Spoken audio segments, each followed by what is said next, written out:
guarda, porque ela é a tua vida. Espírito Santo de Deus, obrigado por esse momento, Pai. Nós sabemos que do homem, do Davi, nada pode proceder que virá a trazer uma transformação, ou até mesmo estar aqui essa noite não valerá a pena, Pai. Deus, somente valerá a pena essa noite aqui, se estivermos, Deus, na sua condução, se for o Senhor a falar através da palavra. Deus, a tua palavra diz assim, que o Senhor nos guia ao único entendimento. O teu Espírito Santo nos conduz à verdade. Espírito Santo de Deus, nos conduz aqui agora à verdade. Toma os meus lábios, Espírito Santo. Tome a minha mente, a mente de cada um que está aqui. Deus, que essa palavra possa cortar quem fala e quem ouve. Que seja para edificação, que seja para exortação, que seja para crescimento. Em nome de Jesus, sairemos daqui, já declaramos, renovados, sairemos daqui fortalecidos, sairemos daqui curados, sairemos daqui transformados. Eu declaro que hoje seremos curados em nossas emoções, hoje seremos curados em nossa alma. Eu creio que a palavra que nós estamos aqui nos expondo diante dela, é a palavra que traz confronto, é a palavra, como diz Provérbios, que é a nossa vida. Provérbios 4:13, ela é a tua vida, a sua palavra é a nossa vida. E eu declaro que hoje, áreas da nossa vida que estão mortas, viverão. Deus, em nome de Jesus, sairemos daqui mais fortes do que entramos, sairemos daqui mais sábios do que entramos, sairemos daqui melhores do que entramos, em nome de Jesus. Aleluia, glória a Deus. Dê um aplauso com força. Amém. Ele merece o nosso melhor. Então, sabedoria para a vida. Quantos aqui precisam de sabedoria? Eu sou o primeiro a levantar a mão. A Bíblia diz assim em Provérbios 1, que o sábio deve buscar mais sabedoria. Aquele que tem conhecimento, busque mais conhecimento. Nunca o que você sabe será tudo o que você pode saber. Nós sempre temos mais para que nós possamos estar preparados para a próxima fase. Tem pessoas que aprenderam tudo o que precisavam para chegarem na fase onde estão hoje. E elas acreditam que aquilo é o suficiente. Só que para a próxima fase, para o próximo nível onde Deus quer nos levar, e eu estou dizendo que a Bíblia diz, o próximo nível onde Deus quer nos levar, exige um conhecimento novo, exige uma nova atualização. Nós temos falado aqui muito de atualização. Quem aqui tem um iOS, um Samsung que seja, ou um iPhone, que aí fica lá, iOS atualização 17.x, 17.5. Quando o celular ele não atualiza, ele começa a fazer o quê? Começa a dar pau, começa a travar, você quer baixar uma coisa, não dá mais, não é verdade? Ou nós nos atualizamos, ou nós vamos morrer dando pau. Quem quer morrer dando pau, diga misericórdia. Misericórdia, viu? Eu sei que não é isso que você quis dizer. Amém. Bom, o primeiro lugar para se adquirir sabedoria, conforme a Bíblia Sagrada, é na palavra de Deus. A Bíblia fala que a palavra de Deus é a própria sabedoria. Deus é a sabedoria, Ele instruiu a sabedoria. E todo problema é um problema de sabedoria. Ou seja, não existe um problema conjugal, existe um problema de sabedoria. Não existe um problema financeiro, existe um problema de sabedoria financeira não resolvido ali. Não existe um problema, existe um problema de sabedoria. Então, há um princípio de Deus chamado teonomia. Um princípio, na realidade, da teologia chamado teonomia. E em resumo, você pode escolher viver a lei de Deus, ter a lei de Deus como aquilo que vai ser a sua bússola, aquilo que vai ser o seu norte, aquilo que vai direcionar os seus passos, as suas decisões, ou viver a sua própria verdade através da autonomia. Tem pessoas que preferem viver a própria verdade, enquanto a verdade de Deus direciona para o caminho da vida.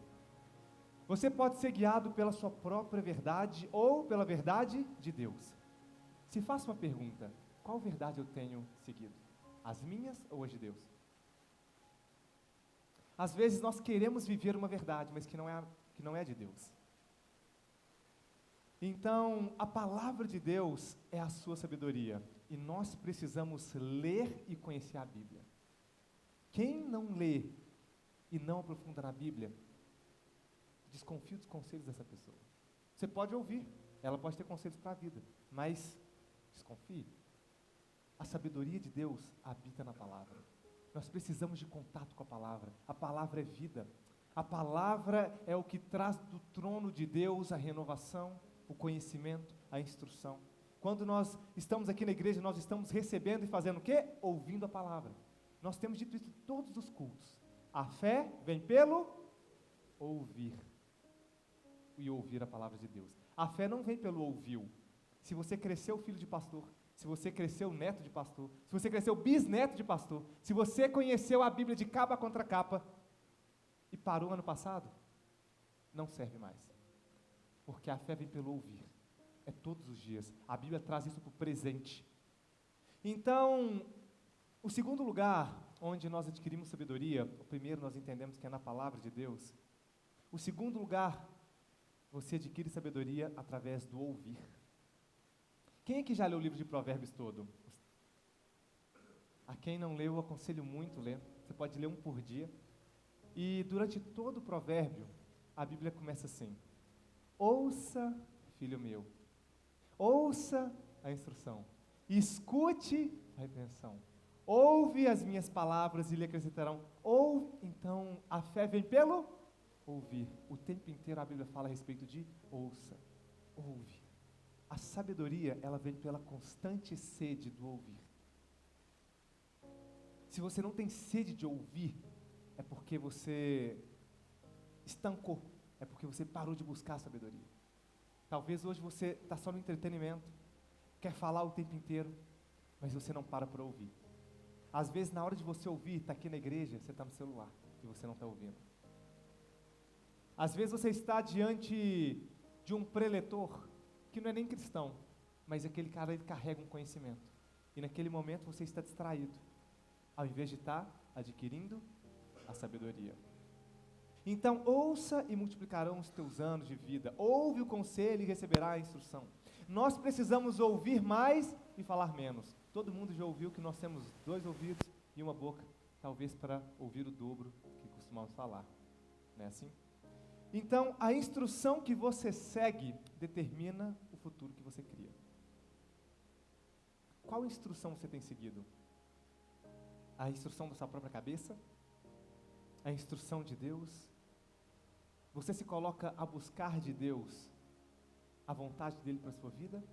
Ou você sempre faz aquilo que você acredita que deve ser feito pelo seu próprio interesse? Porque há 2 caminhos para adquirir sabedoria: através de mentores, professores, e através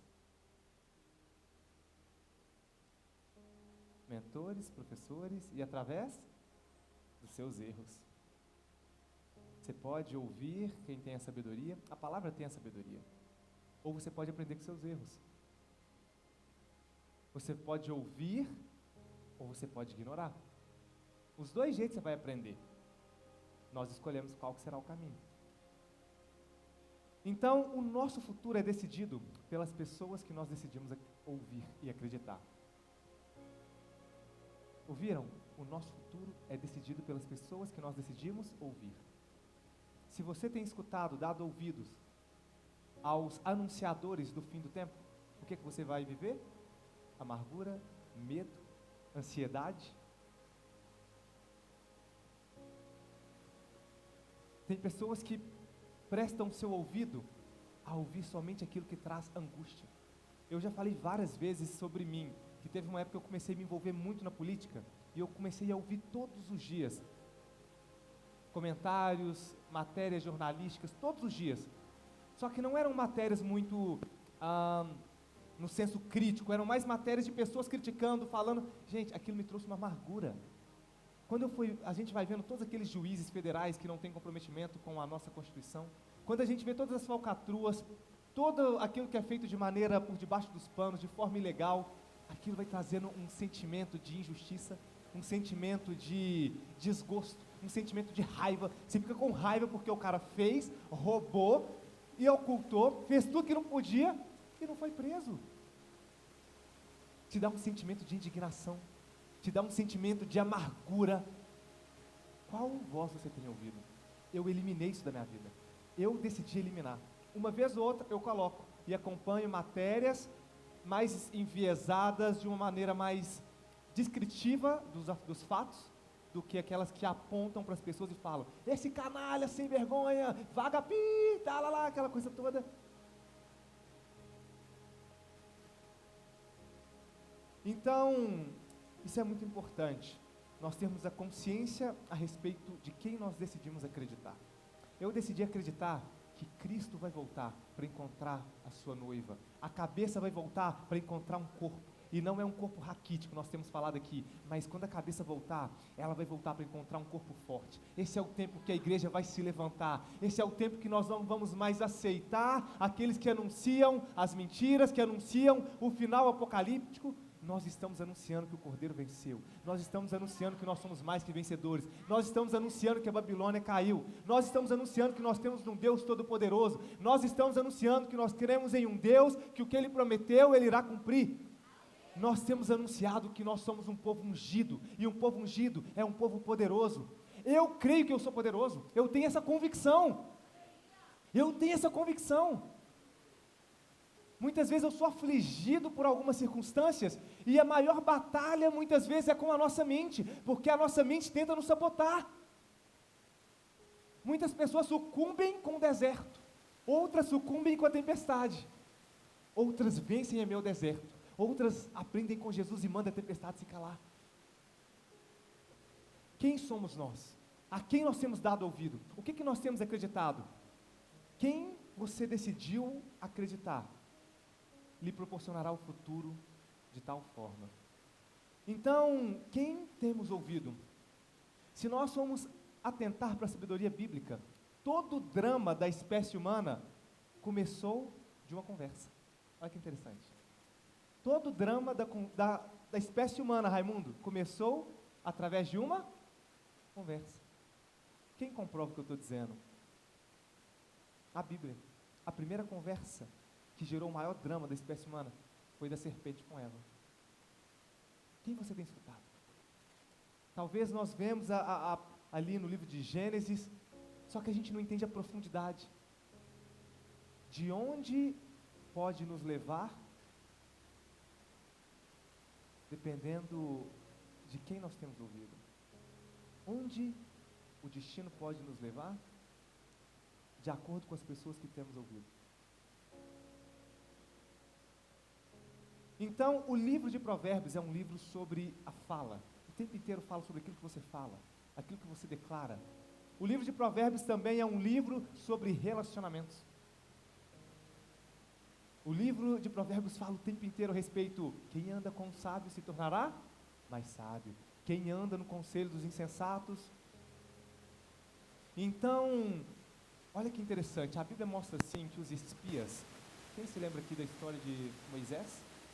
Quando eles saíram do Egito, ficaram no deserto por 40 anos, até que chegou o tempo, o suposto tempo de entrar na terra prometida. Quando eles foram lá, Júlio, entrar na terra prometida, eles mandaram um espia. Os espias tinham que fazer o quê, Simone? Trazer um relatório. Quando você vai no médico e ele te pede os exames, suponhamos, você vai ter que fazer uma tomografia, você vai ter que fazer uma radiografia, você vai ter que fazer qualquer coisa que seja ali. Eles vão te dar uma chapazinha ou uma coisa que é um relatório. Ou você já foi numa radiologia e o cara falou assim, olha, você... Não. Às vezes alguns fazem isso, né? Mas ele só te dá o que ali? O relatório. Só que dos 12 que foram, 10 voltaram com o relatório, mas também voltaram com o diagnóstico. O relatório, o povo é gigante, o povo é grande, é forte, os anaquins, os gigantes, a terra manda leite e mel, mas aqui, meu irmão, nós somos diante deles como gafanhotos. A forma como eles se viam determinou o futuro daquela geração que morreu no deserto. E eles trouxeram junto com o relatório um diagnóstico que não era função deles. O diagnóstico já tinha sido dado por Deus, que Ele tinha para eles uma terra que emana leite e mel. Com quem você tem se conectado? Muitas pessoas têm trazido o diagnóstico, que não é o diagnóstico de Deus para nós. Muitas pessoas têm trazido o diagnóstico do medo, que você ficou ouvindo no TikTok, no Instagram, no Short do YouTube, no Reels da sua vida. Você ficou ouvindo o quê? Diagnósticos de final dos tempos, de morte, de anticristo, da besta. Ele vai vir, mas o futuro dele a gente já sabe. Dias difíceis virão, mas nós reinaremos com com Ele. A palavra fala a respeito de tudo que está para chegar, mas também fala a respeito de um povo que nos últimos dias derramarei do meu espírito sobre toda a terra. Meu Deus do céu, é isso que eu estou vivendo. Eu creio é nisso, que pode vir a besta, pode vir o anticristo, mas eu sou um ungido do Senhor. O mundo espiritual tem que me obedecer, o mundo físico tem que obedecer. E às vezes as pessoas vão olhar para você e falar assim, nossa, que arrogante. Só que se você está convicto, não confunda a convicção com arrogância. Porque muitas vezes as pessoas, na sua própria fragilidade e insegurança, se sentem incomodadas com a sua certeza e a sua convicção. Então não se deixe abalar pelos comentários de pessoas inseguras, incertas, que não sabem quem são, a identidade que têm. Filhos de Deus que morrem muitas vezes somente como filhos do homem. Então, o livro de Provérbios é um livro sobre o poder dos relacionamentos. Quem anda com os sábios, será sábio. E os espias foram trazer um relatório, trouxeram uma interpretação do relatório, e trouxeram sobre toda a comunidade de Israel a certeza de que eles não conseguiriam desfrutar, vencer, adquirir a terra prometida. Então, cada relacionamento que você tem vai nutrir algo dentro de você. Cada relacionamento. Não existe um meio termo. Então, cada relacionamento vai despertar algo dentro de nós. O que os relacionamentos que você tem vivido tem despertado dentro de você? Os seus relacionamentos têm te tornado uma pessoa mais amargurada, mais alegre, tem te aproximado das suas paixões carnais, aqueles amigos que falam constantemente das mulheres que pegaram, das noitadas que fizeram, das orgias que participaram, aquelas mulheres que o tempo inteiro ficam falando de um homem que fez assim, que fez assado, que ela pegou e foi. A quem você tem dado ouvido? Quando Deus quer abençoar você, Ele coloca alguém na sua vida. Então, da mesma forma, quando o diabo quer te destruir, ele coloca pessoas na sua vida. E cabe a nós estarmos atentos à voz da sabedoria, para termos o discernimento de quem afastar e de com quem caminhar. Então, a recusa em acreditar nas pessoas certas vai te causar um grande dano. Tem pessoas que chegam até você e te trazem uma instrução, mas você se recusa a ouvir. A recusa à voz da exortação, ela traz grande dano. A Bíblia diz assim, ame a repreensão. Diz o quê? Ela fala para você ouvir a repreensão? Ela fala para você amar. Amar está além de simplesmente ouvir. Amar está além de simplesmente aceitar. Amar é uma escolha. Todo mundo já ouviu isso aqui, né? Que você não casa por amor. Você não se mantém casado por amor. Você se mantém você não se mantém casado por paixão, mas por uma escolha, o amor. O amor é uma escolha. Decida amar a repreensão. Escolha amar a repreensão. Tem pessoas que estão tão feridas que cada repreensão para elas é como se fosse uma ofensa. Mas a repreensão era para trazer conhecimento.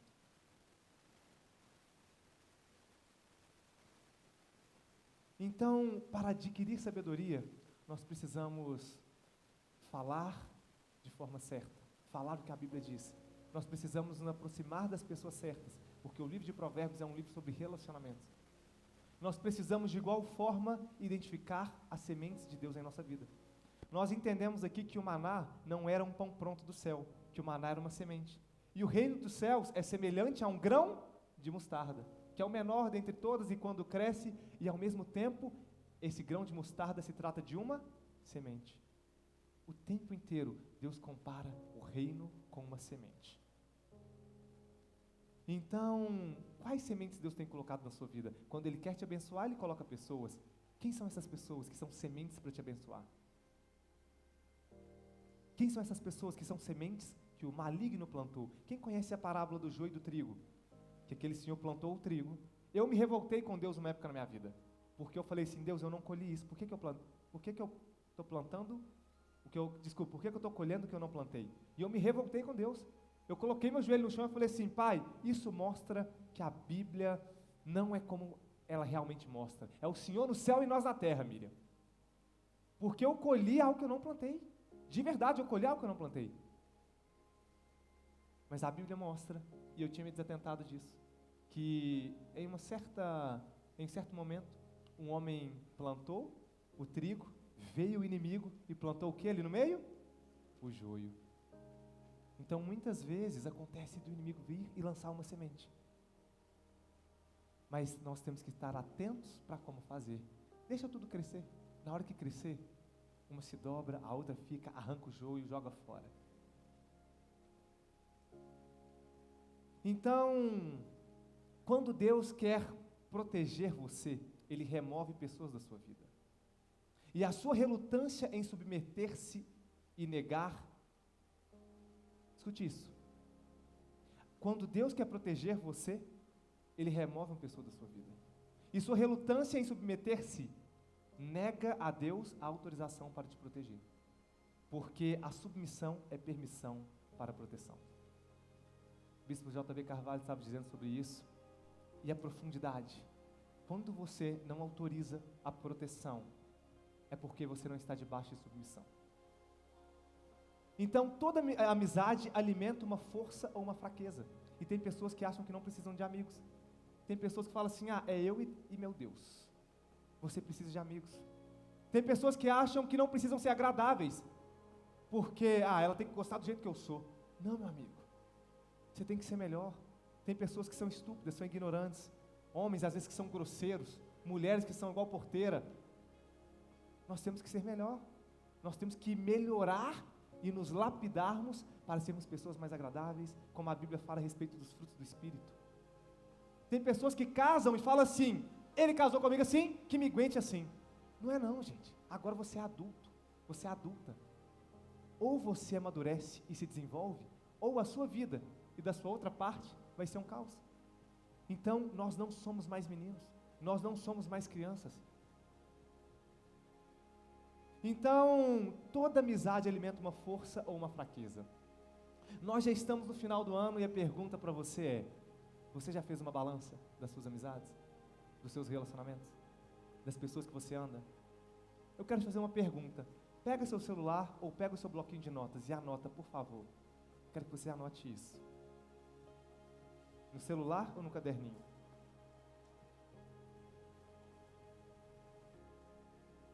Amizades não são pessoas que são agradáveis conosco. Amizades não são pessoas que nos abençoam em uma determinada estação. Amizades são pessoas que sabemos que realmente podemos contar.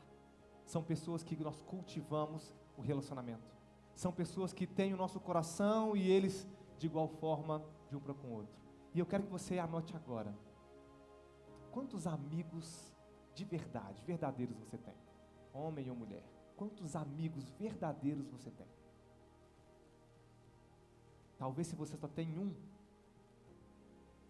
você é uma pessoa muito difícil de lidar. Talvez se você não tem nenhum, você é uma pessoa impossível de lidar. John Maxwell, ele diz o seguinte, que se alguém chega até você e fala que você é ignorante, você é grosso, ignore essa pessoa. Ele diz assim que se duas pessoas chegam até você e falam que você é muito grosso, ignore essa pessoa, ignora, Fátima. Se 3 pessoas chegam até você e falam que você é grosso, ignore essa pessoa.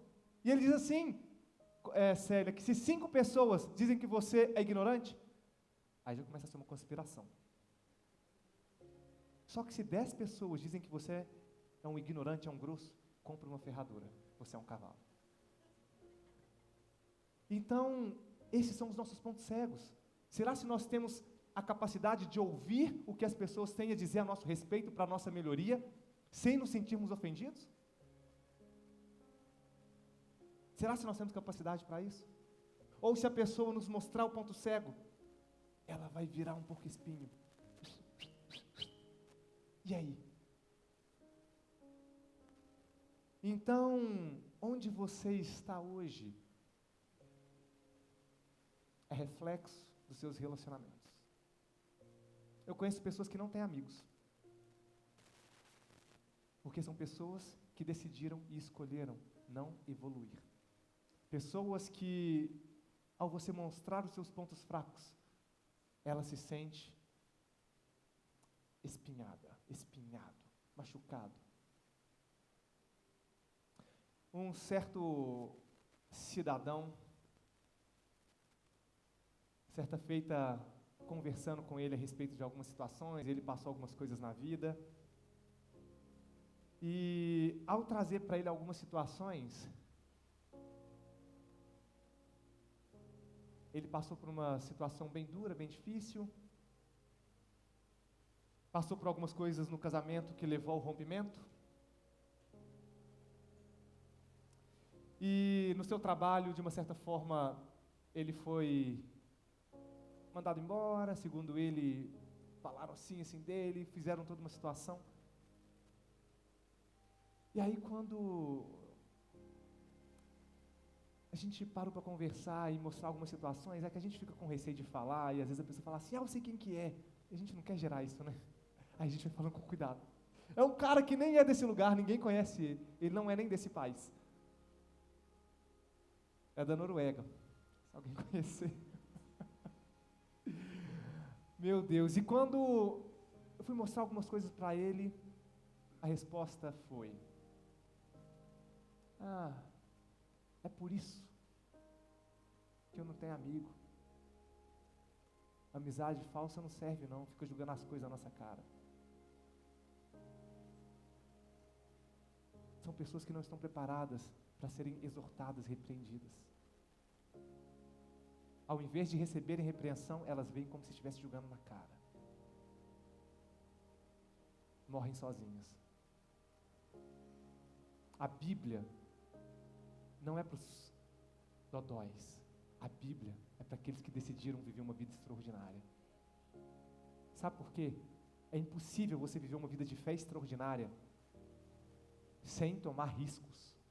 Consolação, quando Deus falou com Abraão, sai da terra da tua parentela e vai para a terra que eu lhe mostrarei. Já pensou se Abraão virasse assim, Fátima, e falasse assim, eu vou sair da minha terra, mas para onde eu vou? É para o norte, para o sul, para o leste ou para o oeste? Aí Deus fala com ele, não, sai. Aí ele, mas eu vou para onde? Ele, sai. Mas aqui, eu vou sair para onde? Sai. Se ele não tivesse saído, ele jamais seria o pai na fé. Só que muitas vezes a atualização da próxima informação só vem quando você cumpre a primeira. E muitas pessoas ainda não cumpriram a primeira instrução e querem a nova atualização. Tem pessoas que estão com bênçãos retidas, porque estão presas na atualização passada. Verdade, pensa e entenda isso. Obediência não é uma instrução cumprida pela metade. Obediência em atraso é desobediência. Então, para você viver uma vida de fé extraordinária, eu sinto te dizer, mas você vai ter que tomar riscos. É impossível viver uma vida de fé extraordinária sem tomar riscos. Impossível. Porque confiar em Deus, para muita gente é um quê? Um risco. Então, você atrai aquilo que você respeita.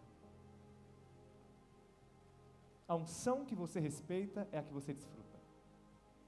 Tem pessoas que só aceitam a unção da pobreza. O pobre sempre tereis convosco.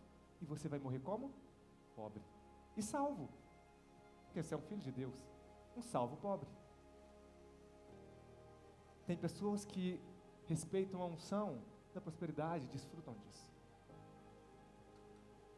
Tem pessoas que respeitam a unção da liderança. E elas sabem respeitar líderes. Elas sabem respeitar autoridades, e elas se tornam líderes. Líderes na sua casa, líderes no seu trabalho, líderes na sociedade, líderes no ministério, líderes espirituais. Outras, nem para serem lideradas servem, e não se conectam nem ao rebanho. Então, entenda isso, o seu inimigo faz parte da sua vida. Ele é um inimigo que faz parte da sua vida. Então, seu inimigo é parte natural e necessária para o seu crescimento. No mundo tereis aflições, mas tem de bom ânimo, eu venci o mundo. A coisa certa na hora errada se torna a coisa errada. E muitas vezes nós vivemos aflições, não porque aquelas aflições eram para nos promover, mas foi porque nós decidimos entrar na aflição. Jonas fez o quê? Ele preferiu entrar na aflição. Então o inimigo é quem tenta sabotar qualquer propósito que Deus tem para a sua vida. Nós precisamos entender quem são os nossos inimigos. Existem inimigos da vida e existem inimigos de fase. Quer ver um exemplo? Golias era um inimigo da vida de Davi, mas de uma fase. Lúcifer é um inimigo em todo tempo, mas Pedro era um inimigo de fase. Pedro era amigo de Jesus. Sobre ti edificarei a minha igreja. Mas teve um período que ele queria sabotar o propósito de Deus para Cristo. E Deus falou o que com ele? Arreda-te de mim, Satanás. Será se nós estamos sendo aqueles que estamos afastando as pessoas do seu propósito ou conduzindo-as ao seu propósito? Então, há pessoas que são boas demais para chorar com você. Tem pessoas que quando você passa por momentos difíceis, elas são pessoas que têm que estar do seu lado, chorando com você. Mas tem pessoas, talvez até algumas dessas pessoas, que são péssimas para celebrar a vitória com você. Conhece pessoas assim? Ela chora com você na adversidade, na tristeza, na enfermidade, no momento difícil, no tempo do deserto. Mas se ela te vê prosperando, ela tem inveja. Se ela te vê rompendo, ela olha para você, olha para ela e fala, por que ela tem e eu não tenho? Então, o seu inimigo é qualquer pessoa que destaque em você as suas fraquezas. Você já andou com pessoas que perto delas você se sente mais frágil? Você já andou com pessoas que perto delas você tem vontade de voltar a beber, quem bebe? Perto delas você tem vontade de voltar a fumar, se você fumava?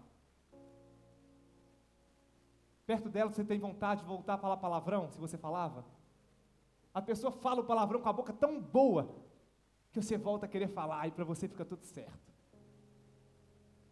E aí de uma fonte que era água doce, começa a fluir água amarga. E depois você quer profetizar sobre a sua casa, mas não tem efeito, porque sua fonte está contaminada.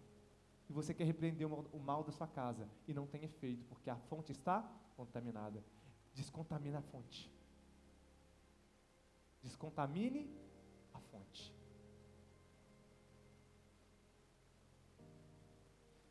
Então, nós conseguimos entender que os inimigos fazem parte do nosso crescimento, da nossa projeção. E o que você deixa de destruir, o inimigo que você deixa vivo, é aquele que vai destruir você. Não foi assim com Saul? Ele teve uma instrução, mata todo mundo, o rei, criança, gado. De repente, Samuel, o profeta, chega lá e ele ouve o quê? Ouve uns boi diferentes, né, lore, top, capa preta, aquela coisa assim. Ouve uns relinchar de um cavalo alazão. E quando ele vai ver, ao invés de obedecer a instrução por completo, ele separou o melhor dos bois, os cavalos imperiais. O rei, que era para estar morto, ele deixou vivo. E depois, aquilo representou uma ruína para Israel. Então, o que você deixa de destruir, vai destruir você. Se você não destrói hoje a pornografia, ela vai te destruir. Ela vai te destruir. Vai te tornar um homem ou uma mulher plasma, escravo, entregue na iniquidade, sem poder, minguado. Se você rompe, você se torna forte. Você está fazendo o que Cristo ensina, alimentando o seu espírito e subjugando a sua natureza terrena. Você será destruído pelo inimigo que você... Olha só, eu escrevi essa frase e ela é muito forte na Bíblia Sagrada.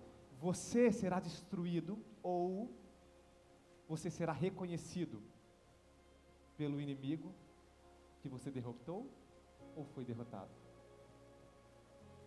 Você será reconhecido pelo inimigo que você destruiu ou pelo inimigo que destruiu você.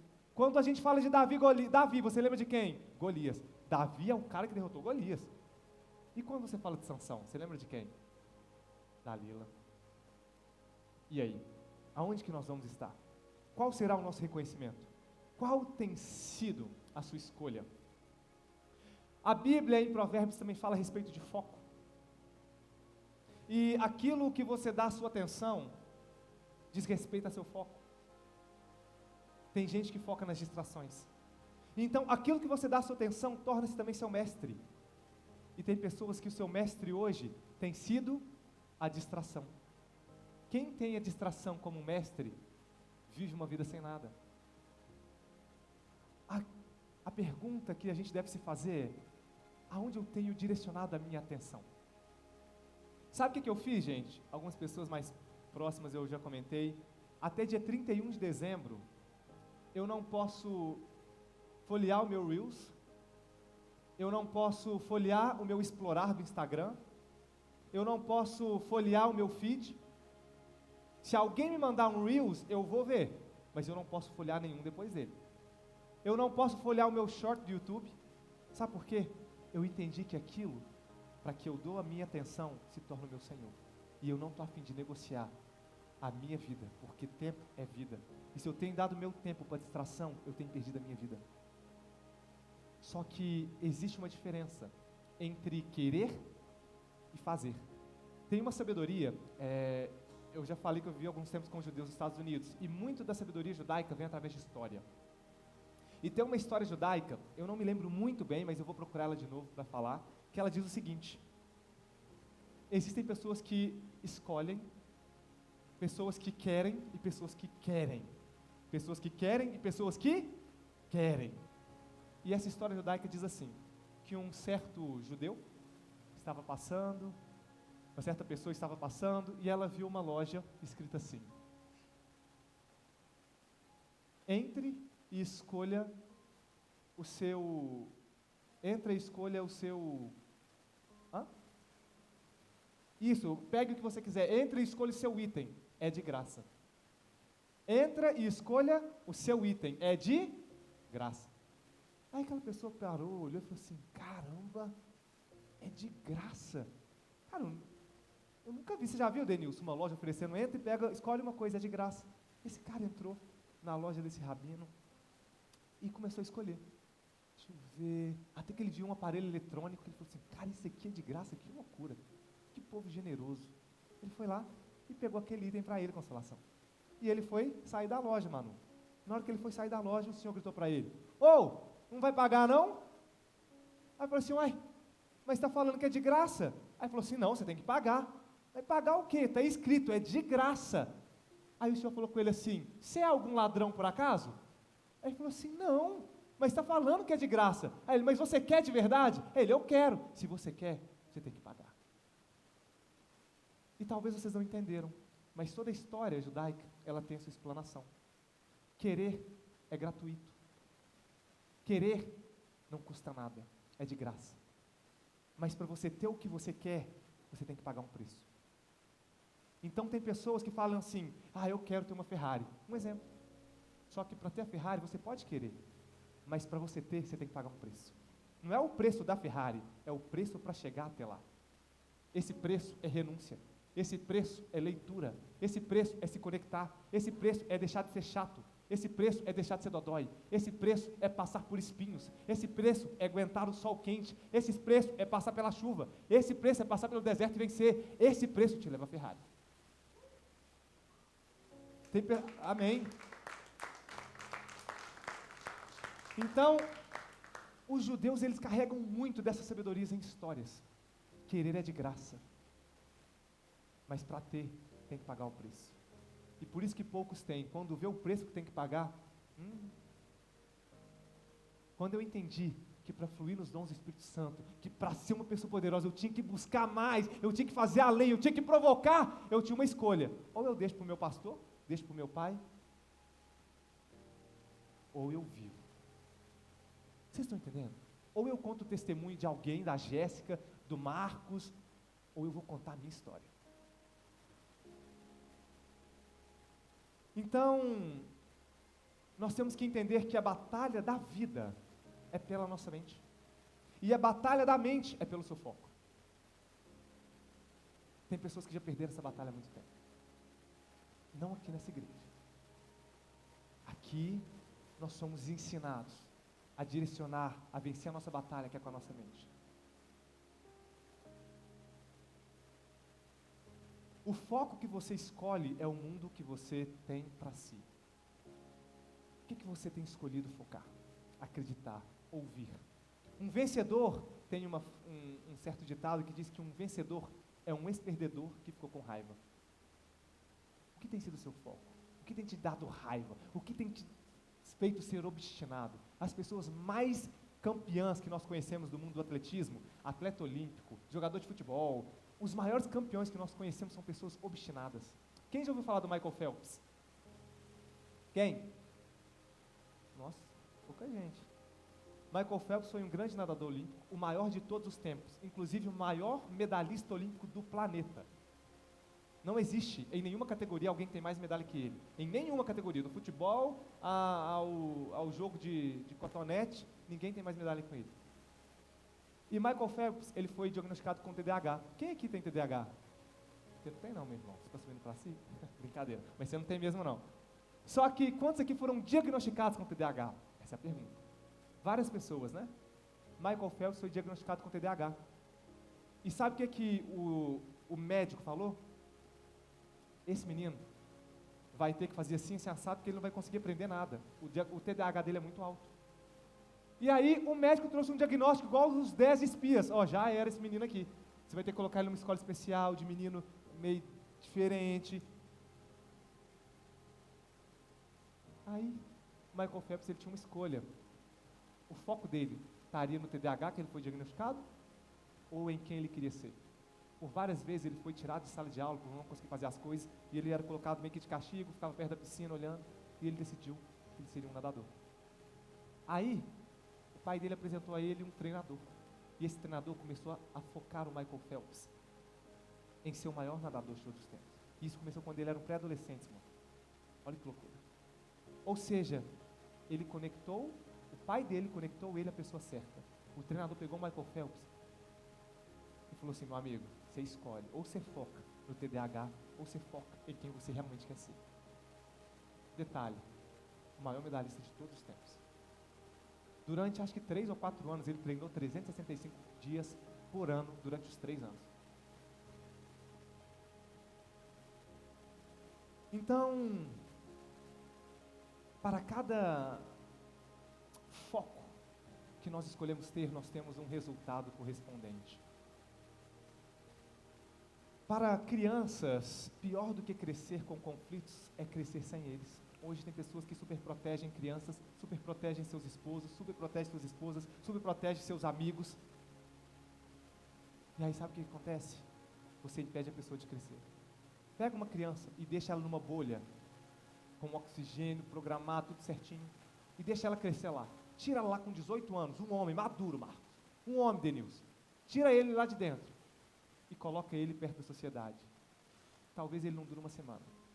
O primeiro vírus vai derrubá-lo, a primeira bactéria vai vencê-lo, porque ele não vai ter criado anticorpos suficiente para vencer na vida. Então, será se você está preso nos problemas que se levantaram contra você, ou você decidiu se levantar contra os seus problemas? Eu estou cercado de situações que eu preciso vencer na minha vida, de desafios que se levantaram contra mim, mas todos os dias, quando eu amanheço, eu tenho uma escolha: ou eu perco para os desafios, ou eu sou maior do que eles. Todos os dias é uma escolha. Então, a vida se desenvolve na crise, e se aquilo que você tem vivido não te matou até hoje, de duas uma: ou isso te fortalece, Jessé, ou isso te definha. Tem pessoas que estão sendo definhadas pelos seus problemas. Eu fui traído por um amigo, um dos meus melhores amigos. Me doeu muito. Meu pai está aqui, é testemunha. Eu chorei na minha casa, que eu acredito que o prédio inteiro ouviu. Eu chorei igual uma criança. Me doeu muito. Mas me doeu muito. E eu tive um sonho que aquilo iria acontecer. E no sonho, eu senti uma dor que todo o meu abdominal doía. E quando eu estava chorando, todo o meu abdominal doía. Eu senti uma dor que parecia que eu tinha feito uma academia, um ácido lático, que eu não sei explicar. Porque era uma pessoa que eu jamais esperaria que fizesse o que fez. Eu tinha uma escolha: ser definhado pela traição, ou superar e ser muito maior do que isso. Perdoar, amar. É uma escolha. Os desafios da nossa vida, os gigantes que se levantam, as traições que nós vivemos, ou nos promovem ou nos definem.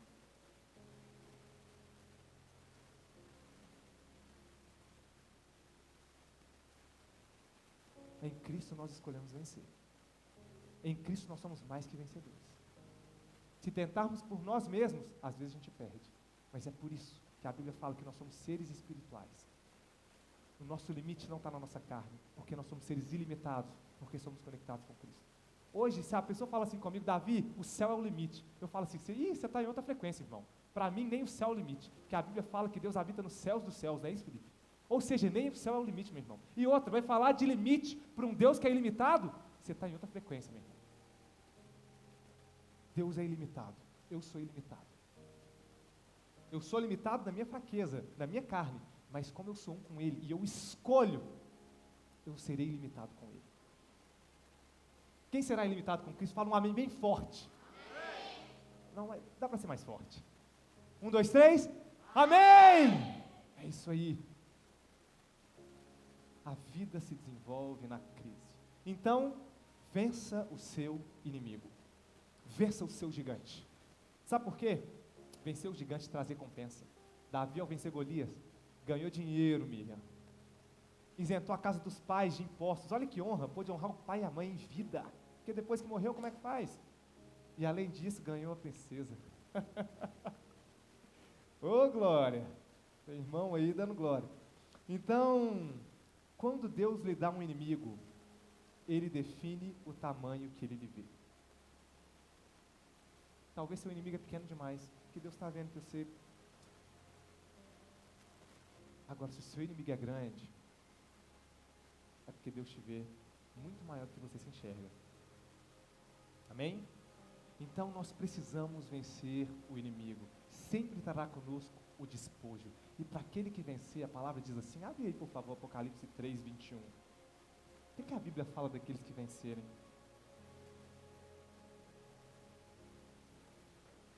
Leiam comigo, por favor. 1, 2, 3. Ao vencedor, dar-lhe-ei sentar-se comigo no meu trono, assim como também eu venci e me sentei com meu Pai no seu trono. Diga assim, eu sou mais do que vencedor. Nós nos assentaremos na glória com Cristo. A palavra diz, sentar-se comigo no meu trono. Em nome de Jesus, você sentará com Deus no trono dele. Você vai vencer aquilo que se levantou contra você. Vai se levantar, porque você precisa ser exaltado. Só vem a dupla honra quando vem a vergonha. Tem pessoas que não suportam. Eu fui envergonhado. Meu amigo, celebra, porque a dupla honra é chegada. Em nome de Jesus. Em nome de Jesus. Tem pessoas que foram traídas e no terceiro dia a ressurreição chegou. Judas traiu, se revelou e no terceiro dia a ressurreição chegou. Tem pessoas que morreram com Judas. Mas se você está vivo, dá tempo de ressuscitar. De ressuscitar. Essa é uma mensagem direta para cada um que está aqui. Direta, não é indireta, não é direta. E é para mim. Porque a palavra diz, ao vencedor dar-lhe-ei sentar-se comigo no meu trono. Assim também como eu venci e sentei com meu Pai no trono. Tem recompensas para você. Tem uma terra que mana leite e mel. E não é só na glória não, meu irmão. É aqui. É aqui. A palavra fala das recompensas aqui. Aqui. Eu creio e eu acredito. É por isso que eu estou tão convicto.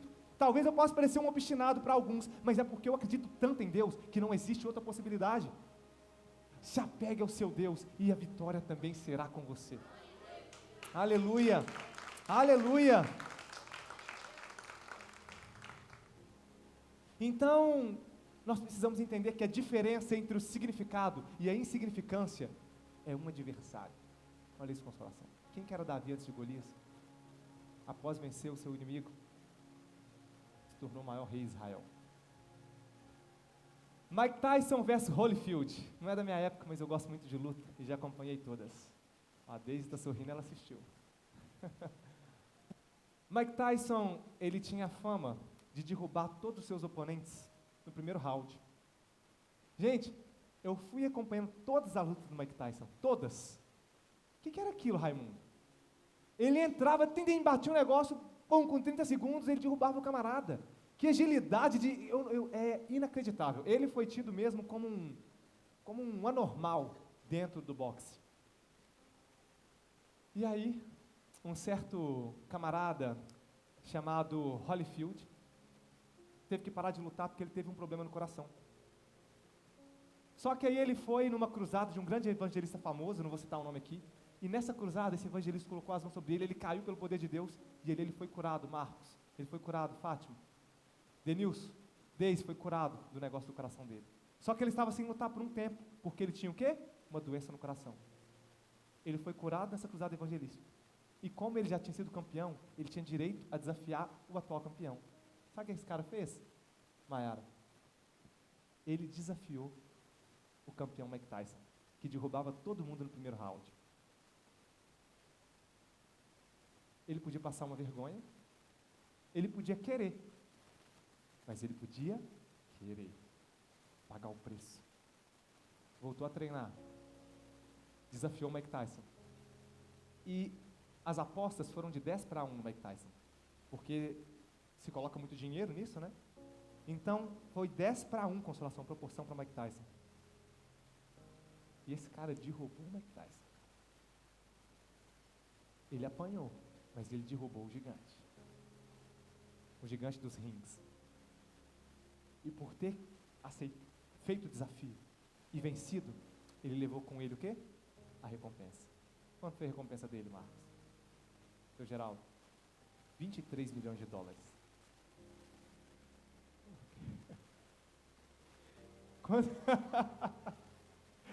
Alguns já pegaram aqui.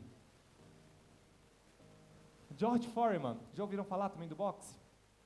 George Foreman era um grande campeão dos pesos pesados, até que ele se deparou com Muhammad Ali. E o grande campeão dos pesos pesados caiu no ringue. Ele espancou Muhammad Ali. Mas Muhammad Ali, de uma certa forma, por aquele jeito de esquivar, poupar energia, conseguiu se manter até o final. Lembra? Quem consegue apanhar mais? Rock Balboa. Eu só acompanho essas paradas, gente. E o que aconteceu? Muhammad Ali soube poupar energia, esquivar aquela coisa. No finalzinho, pum no queixo do adversário. E esse George Foreman, obrigado, praticamente quase entrou em depressão, porque ele perdeu, e ele era o grande campeão de cinturões, acostumado só a ganhar. Só que a derrota dele levou ele a conhecer Cristo. Ele se converteu na derrota dele. Ele se abalou tanto que ele teve que buscar algo para se apegar, e ele encontrou Cristo. Olha que loucura. Aí, até que durante isso, veio um grande peso pesado campeão, não me lembro o nome, um gigantão, e aí ele já estava com 41 anos, e ele tinha se tornado um pastor, fazendo a obra de Deus. Só que aí ele estava precisando de mais recursos, mano, para investir na obra de Deus. Olha que loucura. Ele já tinha sido o quê? Um campeão. E o campeão tem direito a desafiar outro campeão. Não é qualquer um que pode desafiar o campeão. A luta não é cedida assim. Só quem é campeão tem o direito. Ou quem venceu o X lutas e tal. E, gente, ele estava há tantos anos sem lutar. Com 41 anos, Denilson. 41 anos, um senhor, cuidando de igreja. Falou assim, a obra de Deus precisa de recurso. Aí sabe o que ele fez? Desafiou o campeão da época, com 41 anos. Aí teve um mau bafafá na mídia mundial, né, que falava do boxe, das lutas, por quê? Ele já era um senhor. Concede ou não, mas como ele tinha um direito, tiveram que conceder. E ele foi, Felipe, porque tem aqueles que querem e tem os que querem. E ele foi pagar o preço. E ele mesmo fala que ele foi disposto a tomar pancada para todos os lados. Mas ele sabia que mesmo perdendo, Fátima, 1 milhão ele levava para casa. Entendeu? 1 milhão de dólares. E aí ele foi e falou assim, com meu 1 milhão pelo menos eu volto. E ele foi determinado a vencer. Porque ao que vencer, a recompensa é chegada. Treinou. 41 anos, chegou no ringue. Apanhou a torta e a direita. Não, se vocês forem ver a luta lá, não tinha mais pro camarada não, ô Maria Bezerra. Destruído no ringue. Nos últimos minutos da luta, que ele aguentou até o final, ele acertou um golpe no queixo do adversário dele que espancou ele. Nocaute. Ele pensava em levar 1 milhão para a obra. Qual foi a recompensa dele? 30 milhões de dólares. Será que nós temos lutado pela nossa recompensa? Ou a gente já perdeu para a nossa própria mentalidade? Se coloque de pé, por favor.